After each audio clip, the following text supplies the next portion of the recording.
वो स्टूडेंट्स जिनके रिजल्ट में किसी सब्जेक्ट में SYC, SYCT, SYCP या फिर XX आ गया है, या फिर जिनकी ओवरऑल परसेंटेज ही कम आई है, उन्हें अब क्या करना चाहिए। NS ने जब से क्लास 10th और 12th का रिजल्ट डिक्लेयर किया है, काफ़ी स्टूडेंट्स परेशान हैं, कंफ्यूज्ड है कि उन्हें ऑन डिमांड एग्जाम देना चाहिए या फिर पब्लिक एग्जामिनेशन। इन सभी का सॉल्यूशन आज आपको इस वीडियो में मिलने वाला है। इसके साथ साथ मैं ऐसी 3 बातें बताऊंगा जिससे आपका रिजल्ट गारंटेड पास ही आएगा।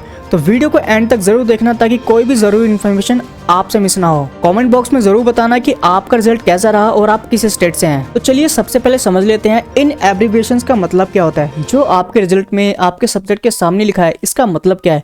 अगर आपके रिजल्ट में किसी सब्जेक्ट में AB या फिर RL है तो इसका मतलब होता है AB मतलब एब्सेंट, मतलब कि आप उस एग्जाम में उस दिन एब्सेंट थे।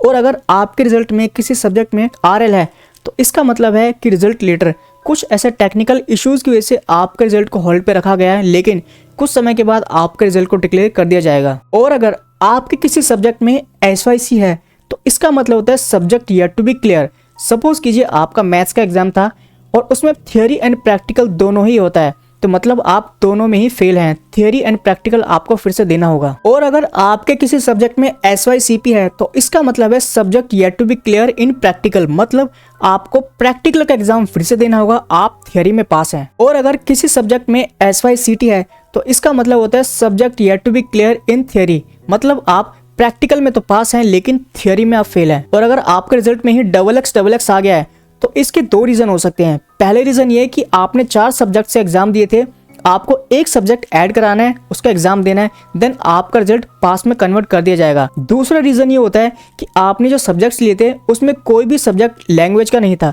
आपको एक मिनिमम सब्जेक्ट लैंग्वेज का लेना होता है, तो आप उस एग्जाम को देकर आप अपने रिजल्ट को पास में कन्वर्ट कर सकते हैं। अब जो बताने जा रहा हूँ वीडियो को बड़े ध्यान से देखना, क्योंकि अक्सर हर साल स्टूडेंट्स यही गलती करते आए हैं। अगर आपकी तैयारी अच्छी है तो आपको एग्जाम कब देना चाहिए, और अगर आपकी तैयारी अच्छी नहीं है तो एग्जाम आपको कब नहीं देना चाहिए। एग्जाम देने से पहले ऑन डिमांड एग्जामिनेशन और पब्लिक एग्जामिनेशन में डिफरेंस जरूर पता होना चाहिए। तो चलिए सबसे पहले समझ लेते हैं ऑन डिमांड एग्जामिनेशन और पब्लिक एग्जामिनेशन में डिफरेंस क्या होता है। अगर आप ऑन डिमांड में एग्जाम देने की सोच रहे हैं तो इसमें जो सीट्स होती है वो लिमिटेड होती है। इसके साथ साथ आपको जो एग्जाम होगा वो होगा आपके ही सिटी में जहां आप रहते हैं।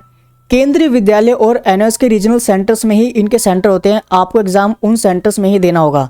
इसके साथ साथ इसके जो एग्जाम्स होते हैं वो जनवरी, फरवरी, मार्च में ही कंडक्ट किए जाते हैं। इसमें जो सिलेबस है वो 100% आता है, मतलब कि इसमें TMA के चैप्टर्स भी इंक्लूड रहते हैं। ऑन डिमांड का एग्जाम हमेशा पब्लिक एग्जामिनेशन से टफ ही रहता है। ऑन डिमांड का रिजल्ट 45 डेज के अंदर ही डिक्लेयर कर दिया जाता है। अगर आप अपने एग्जाम्स पब्लिक एग्जामिनेशन मतलब कि अप्रैल सेशन 2025 में देना चाहते हैं तो आपके एग्जाम्स आपके ही सिटी में होंगे। एग्जाम्स का जो पैटर्न रहता है वो काफी ईजी रहता है, साथ ही में इसमें सिर्फ 60% का ही सिलेबस आता है। 40% का सिलेबस आपका TMA में आता है, बाकी आपका 60% सिर्फ आपका थियरी एग्जाम में आता है। थियरी एग्जाम में आपके TMA के चैप्टर्स इंक्लूड नहीं रहते हैं। पब्लिक एग्जाम्स मार्च और अप्रैल में कंडक्ट किए जाते हैं। पब्लिक एग्जामिनेशन का रिजल्ट मैक्सिमम पास का ही आता है। वो स्टूडेंट्स जिन्हें लगता है कि वो सिर्फ वही स्टडी मटेरियल पढ़ के जाना चाहते हैं जो एग्जाम्स में आने के पूरे चांसेस है, तो आप इन्हें एग्जाम से पहले अच्छे से पढ़कर जरूर जाएं। सबसे पहले आपको ये पता होना चाहिए कि आपके सिलेबस में से कौन कौन से ऐसे मेन चैप्टर्स हैं जो आपके एग्जाम में आ सकते हैं। दूसरा ये कि हर चैप्टर के क्वेश्चन आंसर्स होते हैं, वो इंपॉर्टेंट क्वेश्चन आंसर्स आपको पता होने चाहिए। तीसरा